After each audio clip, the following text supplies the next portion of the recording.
With this exercise, you have to the students have to say what the students liked in the past. The first is using the passato prossimo of piacere. With piacere, as you know, you have to use indirect object pronouns with the verb, as in the present tense when you learnt way back in year 7.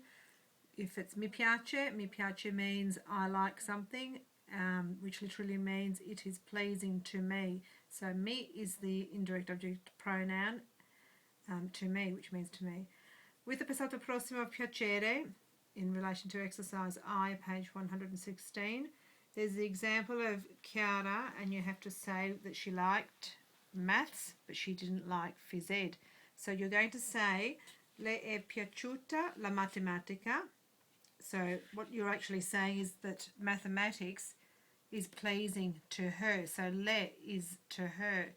The e is the helping verb for the passato prossimo. They use essere. So e has to agree with piaciuta. The piaciuta is equivalent to saying that mathematics was pleasing to her. So piaciuta has to end in a because you're saying that mathematics was pleasing. That's a singular noun, so piaciuta has to be singular as well. It's a feminine noun, so that has to be feminine. When she's saying that when you're saying that she didn't like phys ed, you're saying that literally you're saying phys ed was not pleasing to her. So le is to her, e is the passato prossimo helping verb, and this again is feminine and singular because that's phys ed, l'educazione fisica, is feminine and singular. With the first answer that you have to do on your own, I've given this one for you. You're talking about Francesco e Stefano, and that you're saying what they liked and what they didn't like.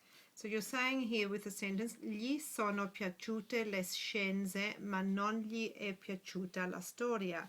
So here you're saying the sciences were pleasing to them. So gli is to them, it's the indirect object pronoun.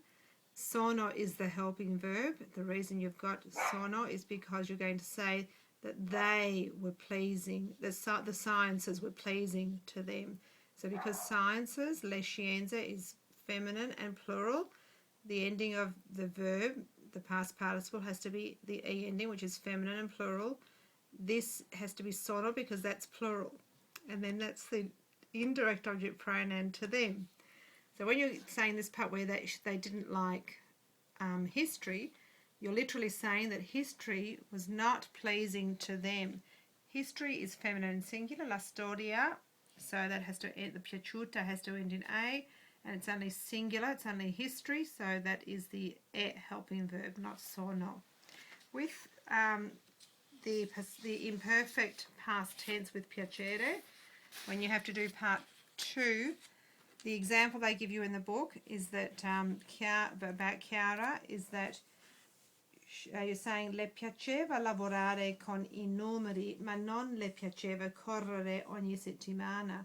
So what you're saying is that she used to like to work, to work with numbers was pleasing to her. So because you've got a verb here that always stays as, the piaceva stays as singular, never piaceva, not when you've got a verb.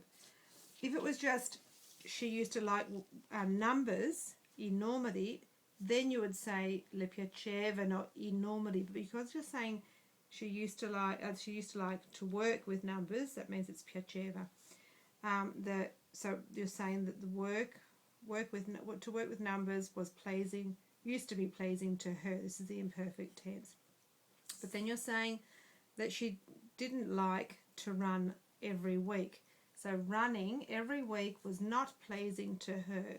So because you've got the verb here again, that's the singular version of the verb. The first answer that you have to give is about Francesco e Stefano. So what you need to do here is to say, gli piaceva fare esperimenti, ma non gli piaceva leggere storie noiose.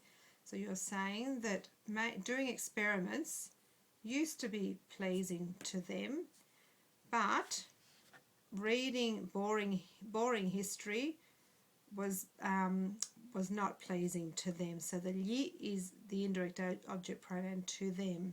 Good luck with this.